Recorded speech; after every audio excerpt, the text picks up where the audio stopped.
Thank you.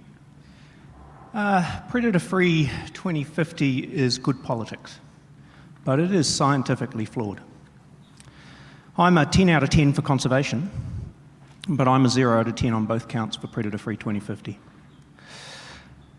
To support predator-free 2050, you have to be, in the words or phrase of my good colleague here, a science denialist. That is, you have to pretend that 50 years of science and integrated landscape and pest management don't exist.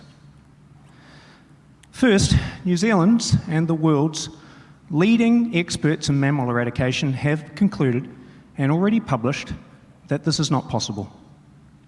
Second, success rests entirely on solutions with enormous technical and biological uncertainties and substantial social barriers to their use, in particular the genetic modification of wildlife. The chances of their successful application is next to 0.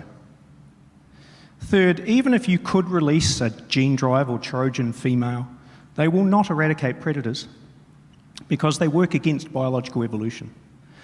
The first example of them failing because of genetic resistance has already been published. Fortunately, there's a better alternative to predator-free 2050. It's based on a better science and a better policy.